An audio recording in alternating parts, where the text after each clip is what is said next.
Hi everyone, I'm Marc Zao-Sanders. I'm one of the founders of filtered.com. I'm no longer the CEO of Filtered. That job was way too hard for me. We've got a new CEO, Soups Biswas. He's on this call. If you want to make yourself known, Soups, maybe put your LinkedIn there so people can connect with you. I'm also the author of a book called Timeboxing, and I write and think a lot about skills and AI, particularly at the moment, AI use cases.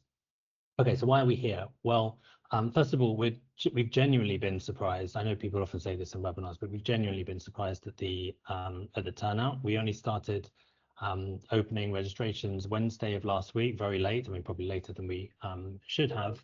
And we had an internal meeting at Filtered last week, and I was asked, well, how many people do you expect to come? And I was estimating about 50, but we've had almost 400 registrations. So welcome all of you in large numbers.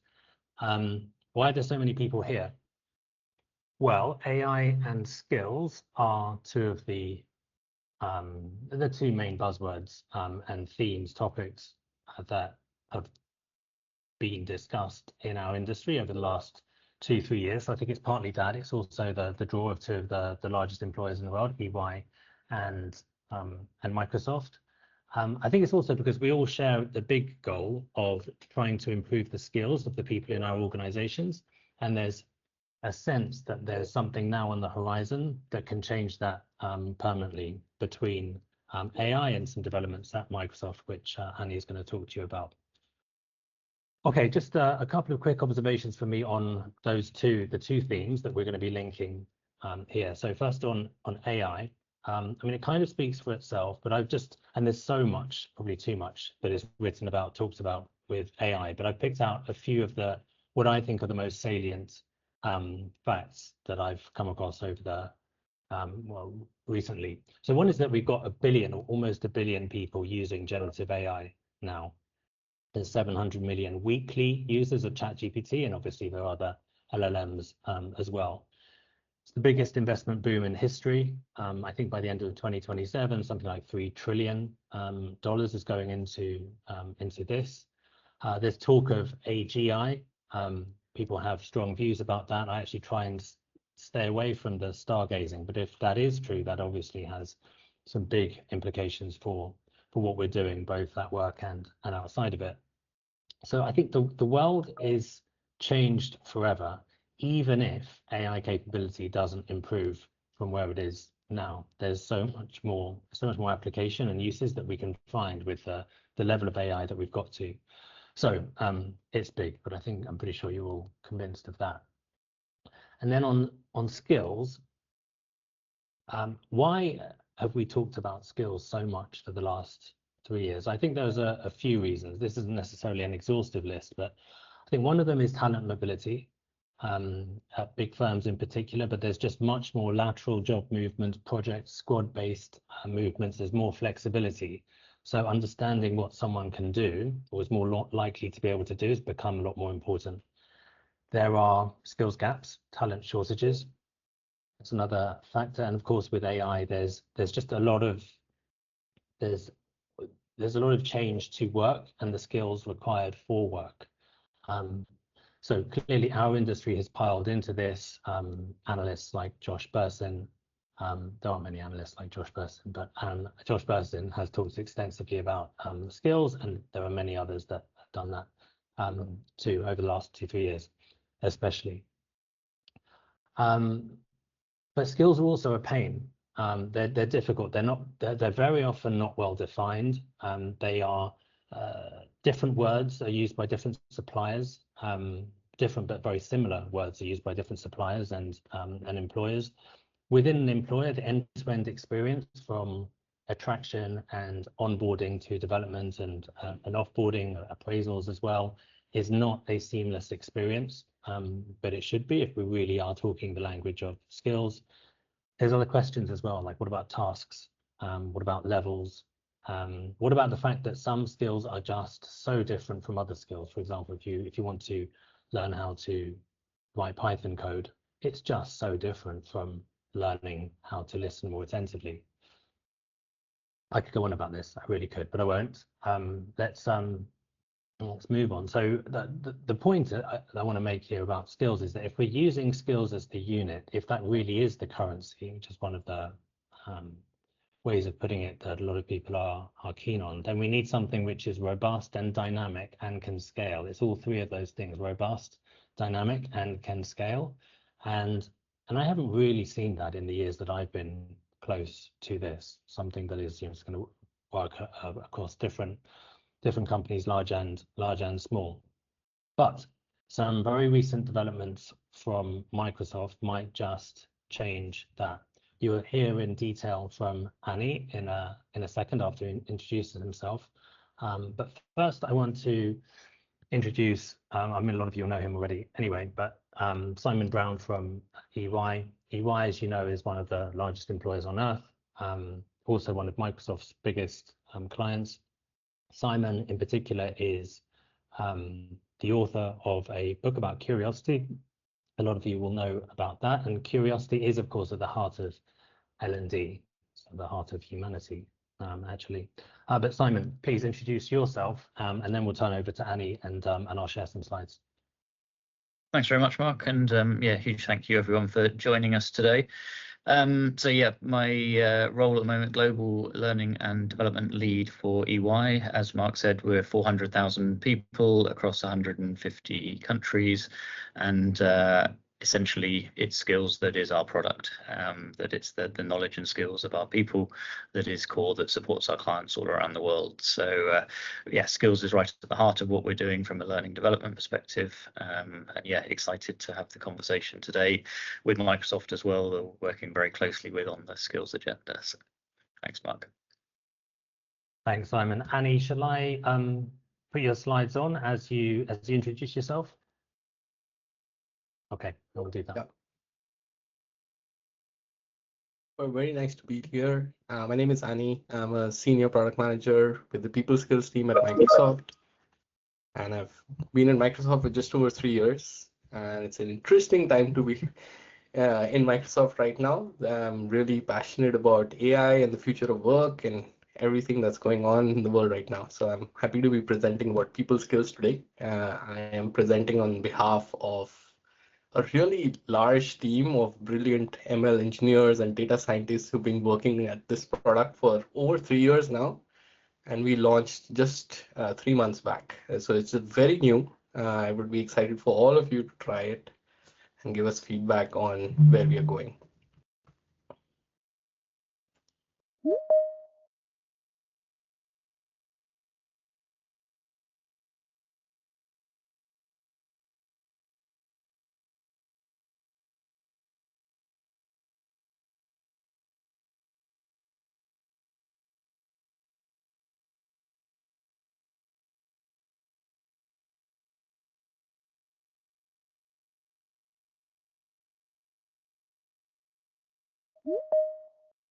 Looks like I can't take control, Mark, so I'll just ask you to advance when we need to move.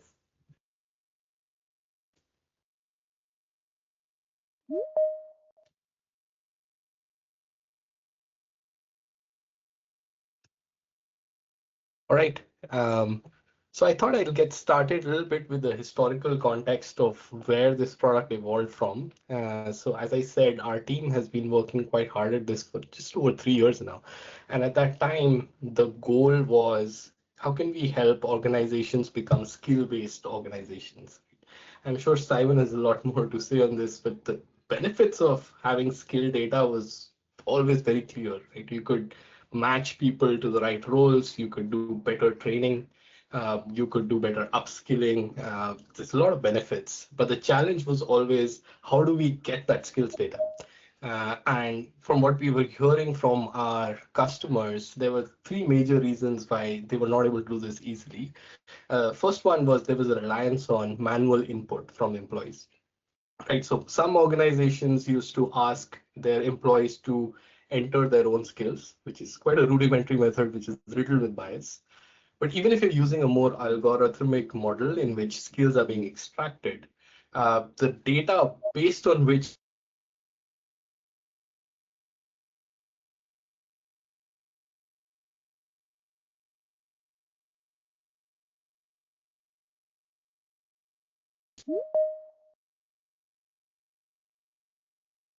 Can you hear me? I saw my mic was disabled.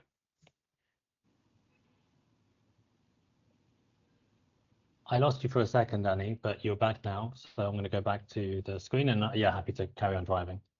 Mm-hmm.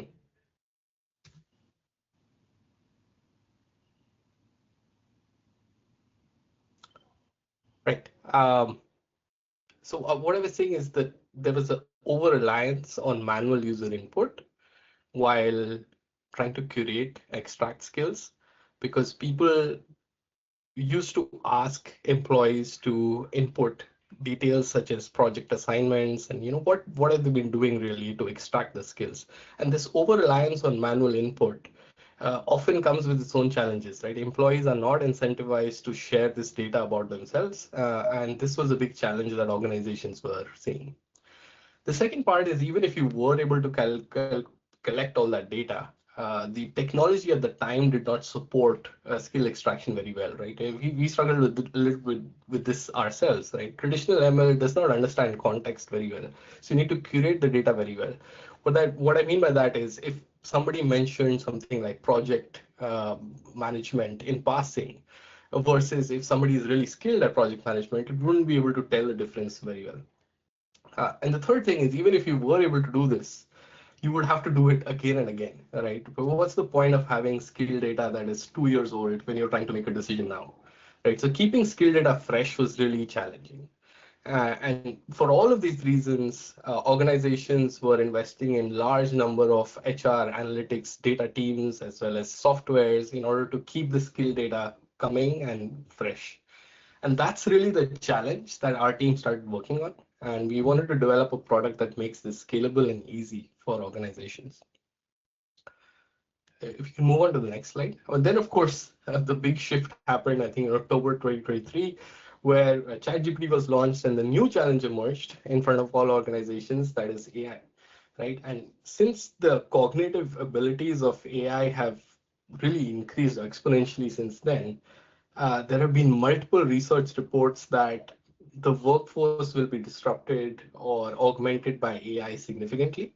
And the threshold of how much that will happen keeps going up, right? So right now, I think they say around 50 to 70% of all workforce may be disrupted in some way by AI, right? So the new challenge now became, apart from still trying to measure skills, is like how do we make our workforce ready for this AI wave? Right, that's the new challenge that org leaders and HR professionals all over the world were struggling with. We can move to the next one.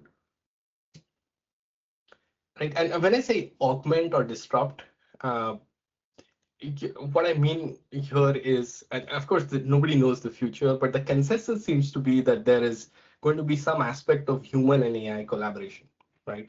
So there are going to be some aspects of work that AI can perhaps do better than humans, and there will be some aspects of work that humans will retain because they are, more creative or it's more decisive, et cetera, et cetera. So with that context, the challenge became, how do I identify what are the parts of a role that humans will retain versus what are the parts of a role that AI might do better. And this is really the core challenge that we are working through right now, which I think all organizations are working through, and we are trying to make a product that solves these challenges as we go along. Okay, so now I'm going to come back to our product and a little bit of what I think we can do. The next slide. So what we believe is that skills is still the foundation to make any data-driven decision, right? Whether that's for workforce planning or the traditional skill-based organization perspective, or even for AI transformation. Essentially what you're doing is you're trying to prepare your workforce. You want to pivot it to the right place. Until you don't have a skill-based lens, you won't be able to do that in a confident way, right? An example I typically give, which resonates with organizations, is, suppose we are implementing this AI transformation strategy in which we make a role-based policy in which we say, for every marketing person in our organization, let's launch this marketing research tool, right? So what's going to be the result of that is most likely most people in that organization say, hey, we don't do marketing research, because even though I'm a marketer, everybody doesn't do that same work, right? So 50% of the population is going to say this is not relevant to me, versus the other population is going to say this is relevant to me. I do market research, but it's not niche enough, or I've not been trained for it. This is not precise enough for the kind of job I want to do. Right. So if I compare that, this is a role-based policy to a skill-based policy, in which if I am able to identify that 20% of my workforce is spending, say, a certain amount of time doing market research, then I can do targeted deployments and targeted upskilling of that tool.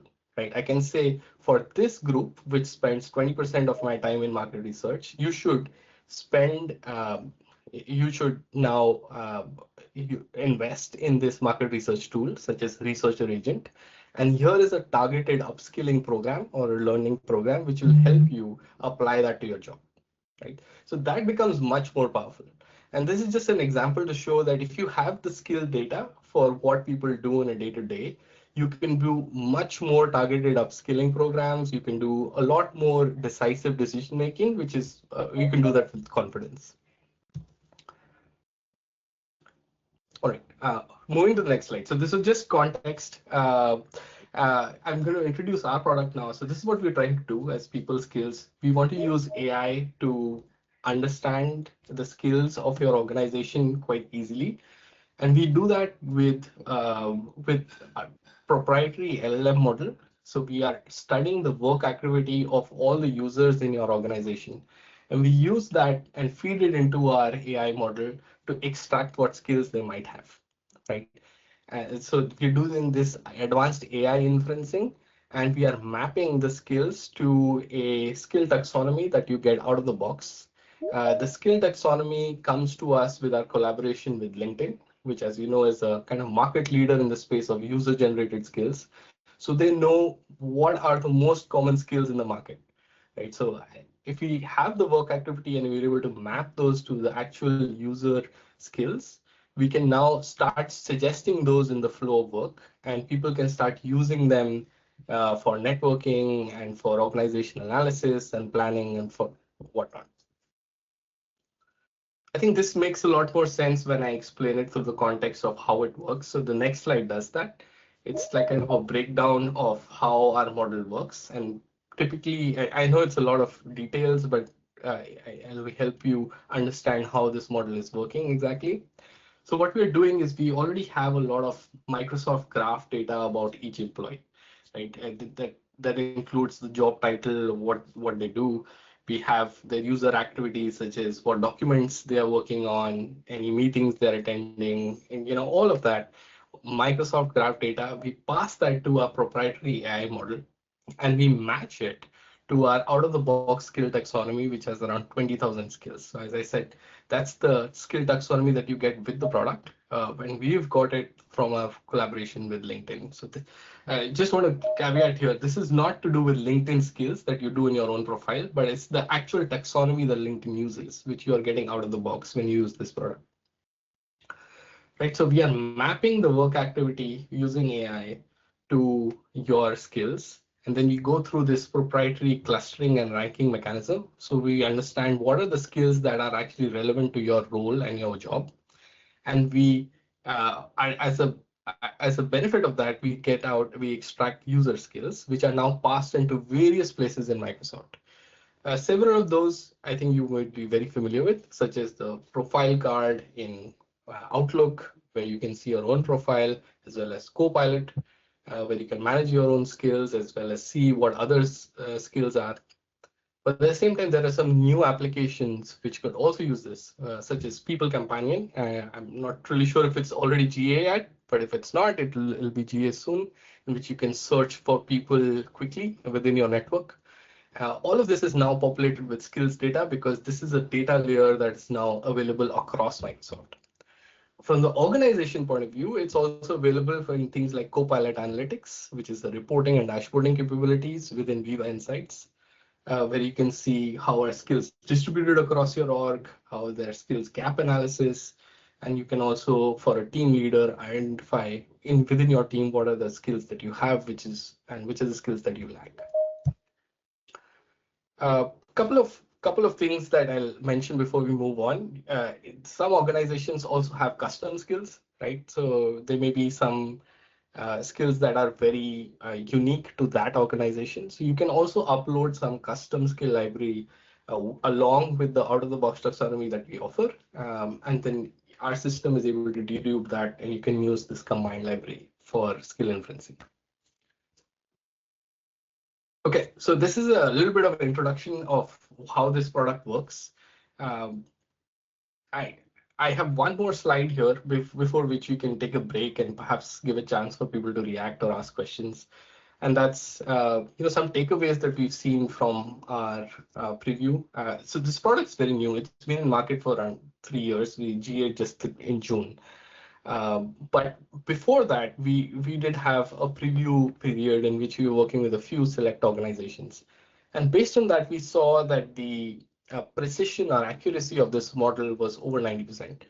Just to be clear, what does this mean? This means that if I suggest 10 skills to a person, out of those 10, how many did they accept versus how many did they reject? We measure that as is to determine the accuracy of a model. And we see that our accuracy has been consistently over 80%, 90%.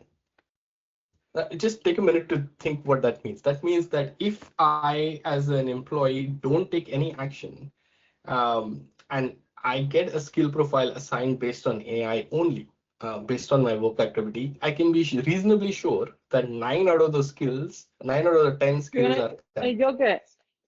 Okay, let me get it, P. I see somebody talk there. If you can just mute yourself, thanks. Right, so I was just saying that it's really powerful to see that based on AI and work activity alone, 9 out of the 10 skills are typically correct. All right, so which basically eliminates the need for manual input at all. Right, so you don't need somebody to actually confirm their own skills. Even if they don't do that, even out of the box, the skill taxonomy that has come out, the skill profile that we've developed is reasonably accurate. And you can start using that data to start making organization decisions without manual input. So that was the real goal that we were trying to assign. And I think we've pretty much met there. Of course, we'll continuously monitor this data as this product goes into market, and we're going to continuously improve our AI model to improve the accuracy further. All right, I'm going to pause there to give some chance to people to react and ask questions. Of course, I'm sure there will be a lot of questions here. Andy, thanks. Yeah, I've got a question. First of all, let me stop sharing, which is about the taxonomy. So what if you are, I mean, you'll be familiar with LinkedIn, but if you don't have LinkedIn as a supplier, but you're talking about the LinkedIn skills taxonomy, what happens in that kind of situation? Right, so I just want to clarify, what I'm saying here is that there is no collaboration or there's no linkage with LinkedIn per se. What we're doing is that because Microsoft has a partnership with LinkedIn, we have been able to work with them to get 20,000 or so skill taxonomy that LinkedIn uses as well for within our own product. So if you purchase People Skills, and you don't have to purchase it directly, and we'll talk about licensing later, you may have some Copilot or Viva related licenses to get it. But as long as you install People Skills in your organization, you will get that out of the box taxonomy. And that's the taxonomy that you will use to make skill suggestions within your organization. So there is no need for linkage with LinkedIn per se, right? So even if you're not, a supplier of LinkedIn, if you have no collaboration with LinkedIn, that is relevant. This is our taxonomy that you get with our product. Thanks, Andy. I'm just keeping an eye on the questions in the chat and the ones that are effectively being upvoted. Okay, yes. So one question from someone is there a way to identify the proficiency of that skill? Yeah, so this is something that we are working on. As I said, this is a product that we just released a few months back. Proficiency is a top ask that has come from multiple organizations. So we are working on some research and anecdotes on how exactly we should implement that. The core challenge there is that skill, proficiency, and expertise are inherently ambiguous topics, right? And multiple organizations have different ways of defining what proficiency means. They have different levels. But we do need a way of validating if somebody has a certain skill. So we are investigating various ways of doing that. So more to come on that. It's not available at the moment, but we are researching that. On the other hand, what I'll say is another way that organizations have been able to make use of this is the system is able to pick up niche skill sets or specialized skill sets, which are, you can say, very granular. Um, uh, and that could serve as a proxy for proficiency. What I mean by that is rather than using for AI as a skill, you could also look for deep neural networks or something like fine tuning or RAG. If somebody is working on those kind of skills, it's very likely that they are quite proficient with AI, right? So that could work as a proxy for now for understanding the expertise or the niche skill sets that somebody might have. But of course, we are trying to develop a scalable strategy for how we'll assess skill expertise.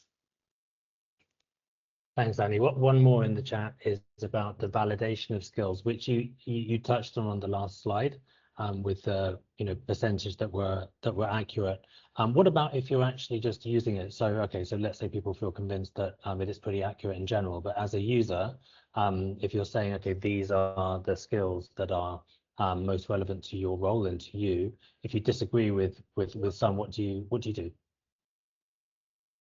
Right. So I think some of this will become clear when I play the video of how this actually works, and we'll cue that up in just a minute. Uh, but essentially, the person has complete control of their own skill profile, right? So everything that we are inferring from the work activity comes up on their skills profile, and they have autonomy to say, I like this, I confirm it, or I don't like this, and I reject it. They can also manually add skills based on the taxonomy on their own profile if it's not in the suggestions at all. So I, as a person, completely curate my own profile. So I can do all of that. And that's how I'm assessing the accuracy of this product as well, right? I'm checking out of all the suggestions that I made, how many of them were accepted by the user. And that's the measure of 90% that I was talking about. At the same time, another thing to mention here is that as a user, I also have control over my privacy. So suppose I am not comfortable with my work activity being monitored and AI suggestions being given to me, I have the privacy control to turn that off. I can also restrict skill sharing with the rest of the organization. Maybe I don't want to share some skills. I just want to keep it to myself. All of those privacy controls are also available, and I have slides for that, which we'll go over in a bit. Okay, well, Annie, there are some more questions, but we're going to do a little bit more curation. Should we come back to your slides? You've got a couple more, right? And then we'll come to you, Simon, when we're done with Annie's slides. Okay, I'm going to.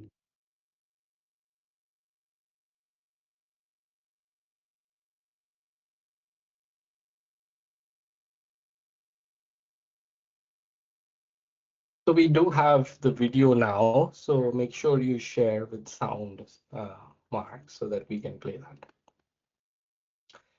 Right. So before we cue the video, I thought I'll just give a quick introduction. So we had some understanding of how this product works at the back end and what we are trying to do, but we wanted to show, okay, what do we do with it in real life, right? So we have various scenarios that have been experimented with right now. And the one I wanted to show you right now is for users, right? So because I feel like that gives you a sense of how the skill suggestions happen, how somebody curates their profile, and also how they can use this information to network with others, find others based on skills. So this is really powerful. But we do have a couple other scenarios for organizations who can see skills across, within sub-organizations within their company, as well as for team leaders. So I'll go over that later. But let's have a look at the video for users right now, and then we can react to it.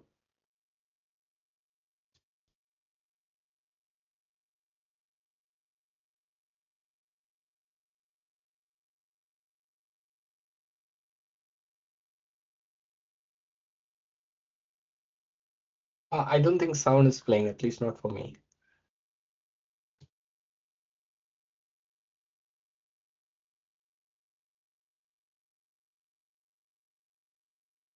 Okay, I'm going to have another go at sharing. I thought I toggled it on, but also should audio.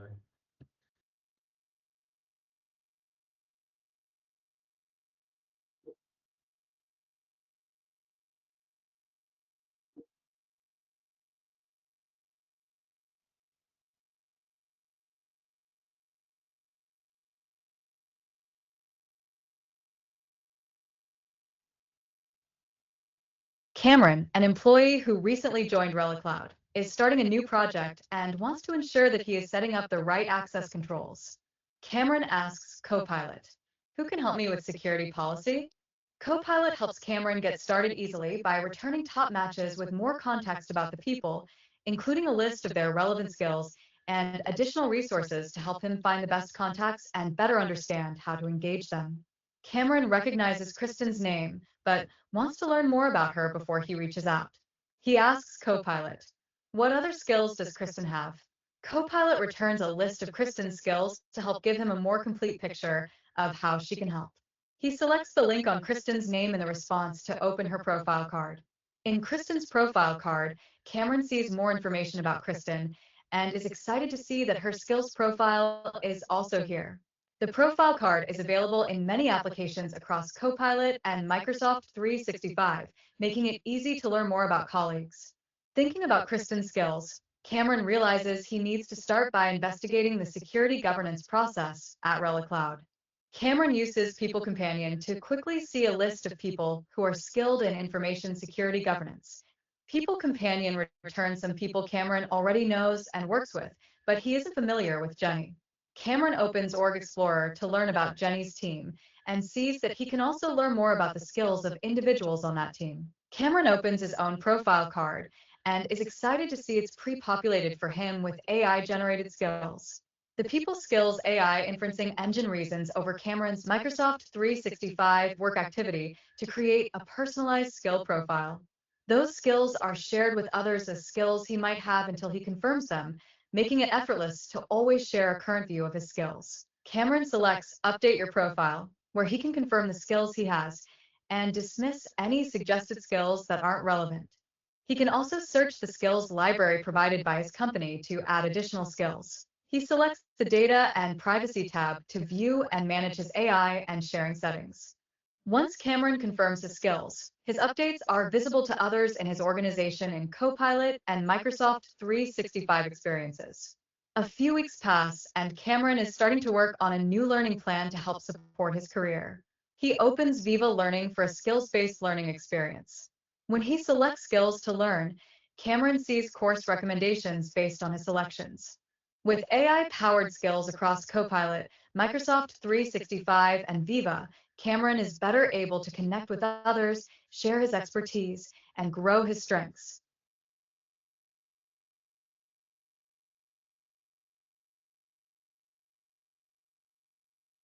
Right. Hopefully that was a nice visual representation of how the skill extraction process or the confirmation process works.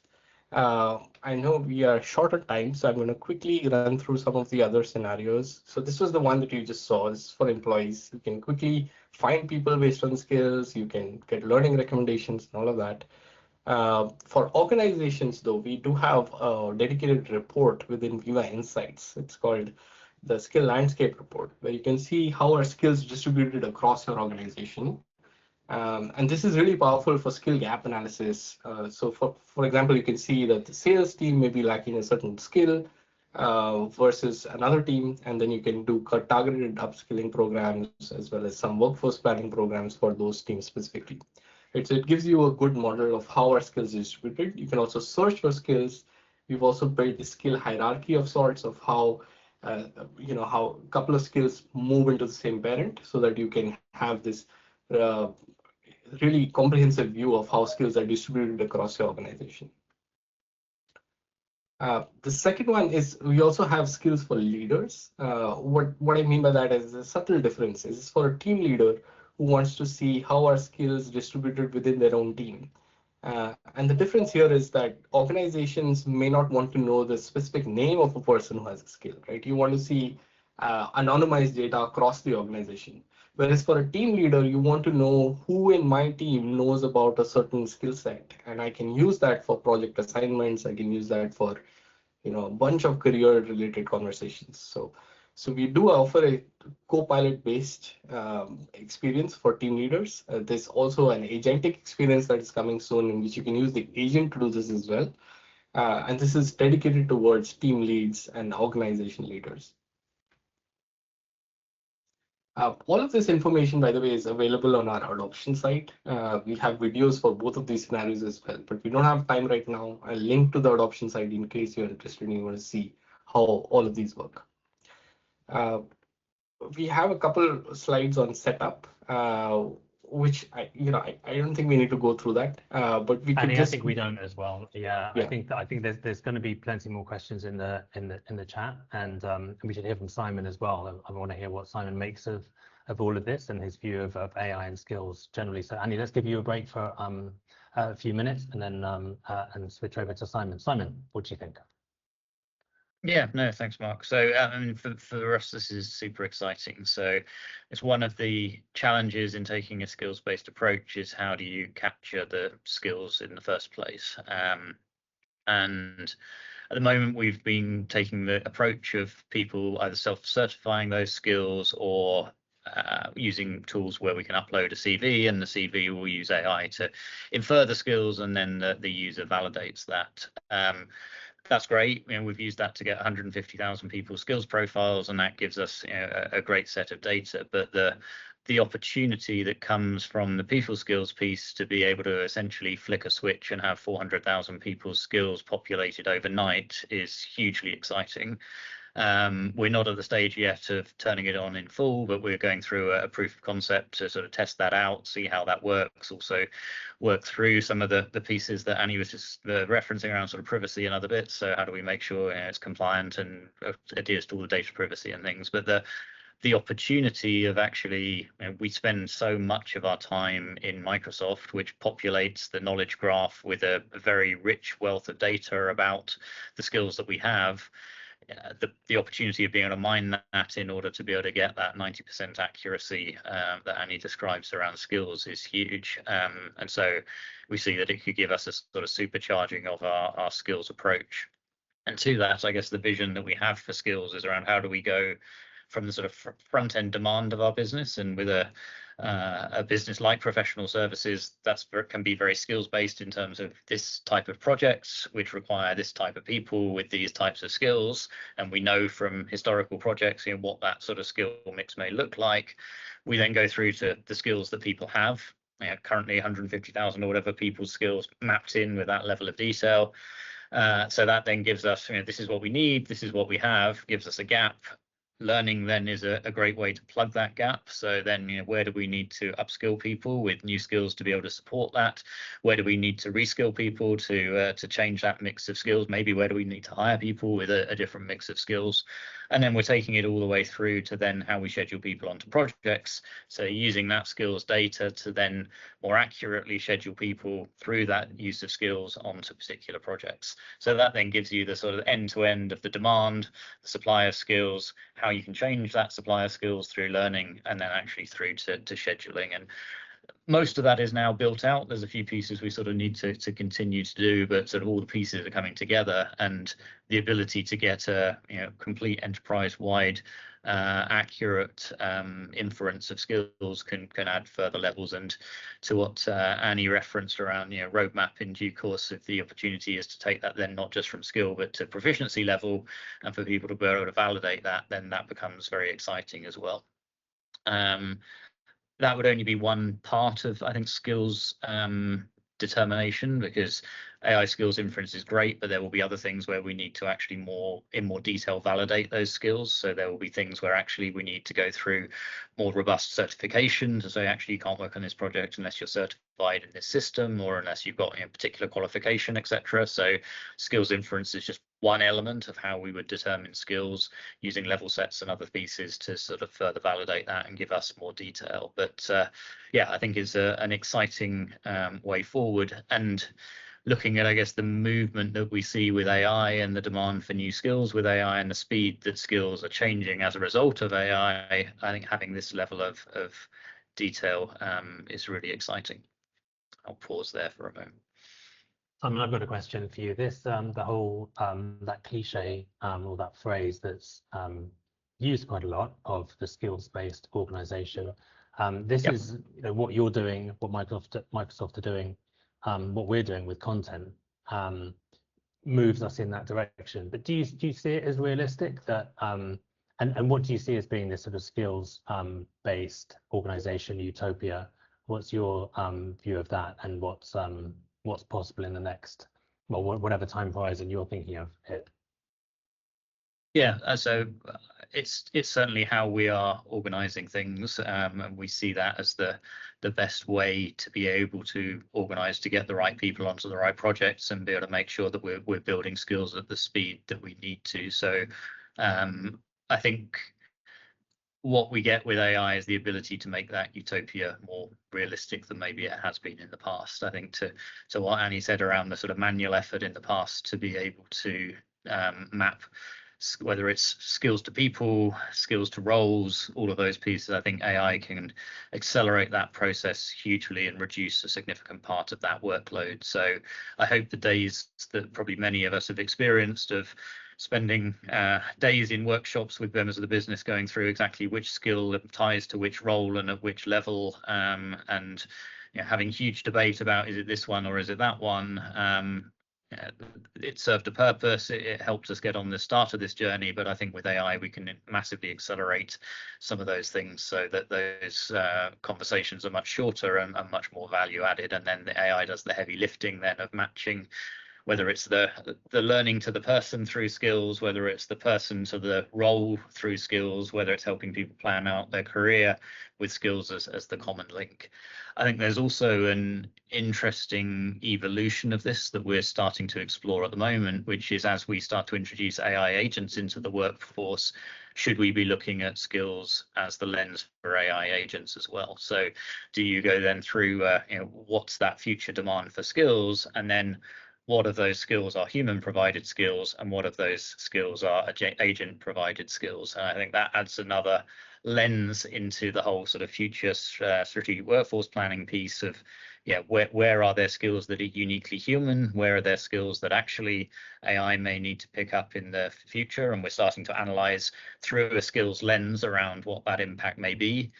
And then where are there skills where it's humans, augmented or supercharged by use of AI as well. And that gives another utility, I guess, for taking a skills-based lens into this if we're able to apply it to digital workers or sort of AI agents as well.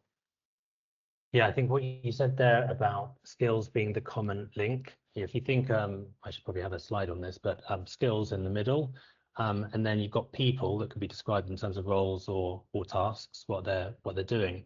And then on the other side, you've got, learning content, learning experiences.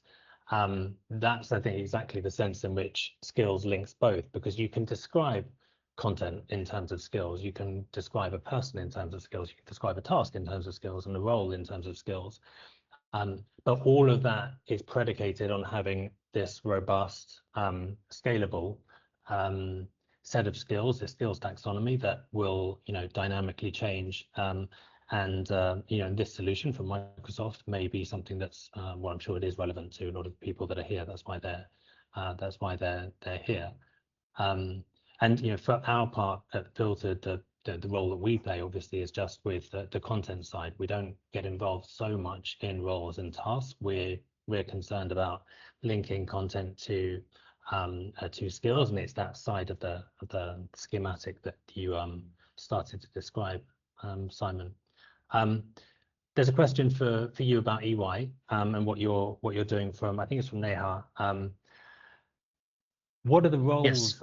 that you're starting to look at first, and presumably she'd like to know why, you know, how are you, or is it everything at once? There are some roles, and I think you mentioned 150,000 when you were talking earlier, but yeah, what's the sort of the staging process if there is one, or if there isn't, why not? So from a roles perspective, we've done a huge amount of work over several years, some of this before I joined as well, around mapping roles to skills. So that's pretty comprehensive, with hundreds of roles across the business mapped through to skills and proficiency levels.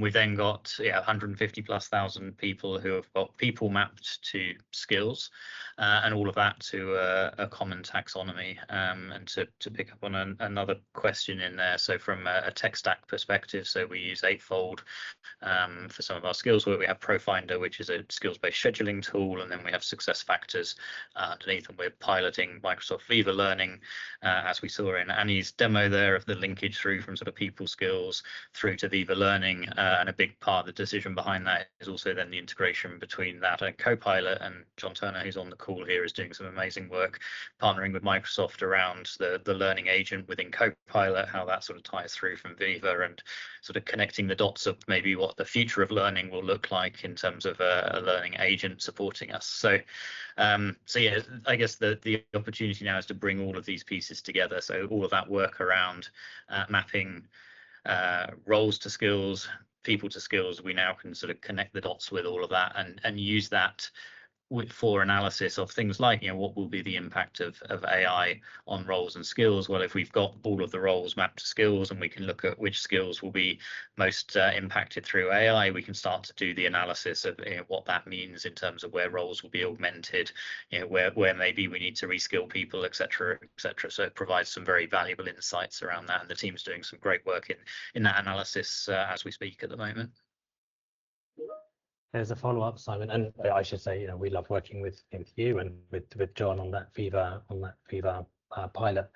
Follow-up question is, what tech do you use to consolidate the skills insights? Well, you mentioned some of them and what you're working on there.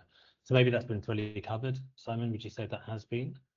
Yeah, I think between those ones I just mentioned, those are sort of the core elements. And then, yeah, as you say, for things like then content to skills, that's where we were then working together with Filtered as well. Okay, thank you. Annie, I'm going to bring you back in. And in the video that you played earlier, you showed Copilot. So to what extent is that the sort of as you see it, the sort of the final sort of boss, as it were? What I mean by that is that the final interaction between the user and getting the most of this skills inference work is in Copilot, or is it elsewhere as well? Obviously, a lot of different places with Microsoft. But how do you see the role of Copilot with all of this? Well, that totally depends on what you mean by user. So if you mean an employee, our goal is to have skills in their flow of work so that they can start using that data for whatever they are trying to accomplish. And a lot of ways, Copilot is turning out to be, I think they call it the UI for AI, right? Because it's super simple to ask it a question and it'll direct you to the right place. So I do feel Copilot is going to be the go-to place. We also have a couple of agents coming out, so that could be a new avenue where people will start asking these questions. But at the same time, there are various other tools where, you know, it might be just simpler to search for skills there. So for example, I mentioned People Companion. This is a new tool that's coming up. It's part of the Companion suite that is seeded in all Windows users. So if you haven't seen it yet, it'll be coming out, I think, soon this year, where they're making it easy for you to find people in your network, right? So you can just search for a person and it'll show you who are the people who are in your network. You can also search based on skills there, right? So if I can just go and search project management, and then everybody in my network who I typically interact with, sorted by whoever has had skills, shows up there. So that might be an easier user interface for certain applications, which users might feel that that's easier. Right, so I feel like it's going to be a mix. Our goal here is to create this data layer, which goes across the Microsoft ecosystem. So where people are already working, you can easily, quickly use people context from skills and get to know the person you're looking for. The perspective shifts if it becomes an organization or a team lead point of view, right? So those people, well, typically want to see aggregated data, reporting, dashboarding. So all of that typically may happen within a different surface like Viva Insights. Although Copilot again is becoming more popular there as well. So as a team leader, I may want to search for who in my team has a certain skill and is based in a certain geography and has a certain level. So that's a really complicated question. If I had to dig through that data myself to find that, it will take a lot of time. So I can just ask Copilot, it will go through this analysis and give me the answer quickly. Right, so we're thinking Copilot is going to be the eventual solution, but there are various UIs which might be easier in the short term.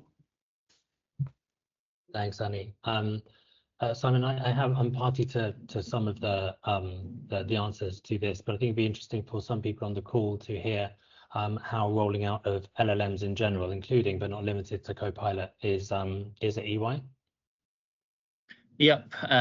So we have our own version of ChatGPT called EYQ, which we've got 150 million or something prompts that have been done to date. It's a vast number. So that's getting very extensive use across. We then have over 120,000 people now on Copilot, with adoption all across the world on that, and that's being very heavily utilized. We then have things like an agent factory that we've built out.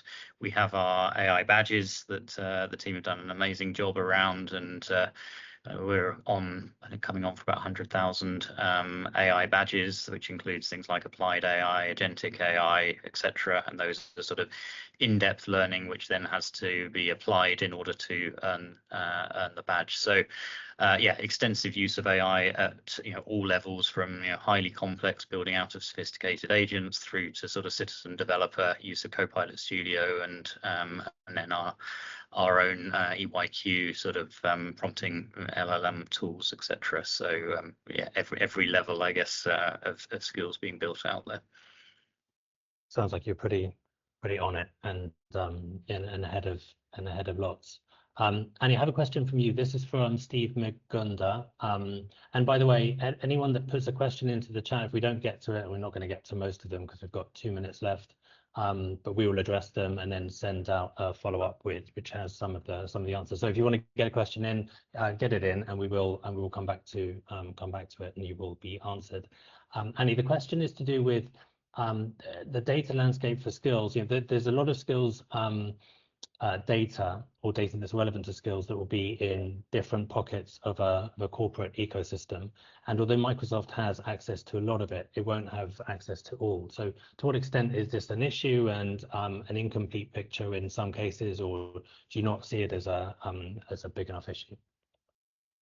Yeah, that's maybe a problem with certain organizations in which the workforce is not very digital, right? Because we are using Microsoft as the primary data source right now. So if people don't spend time with the Microsoft ecosystem, we will not have enough data.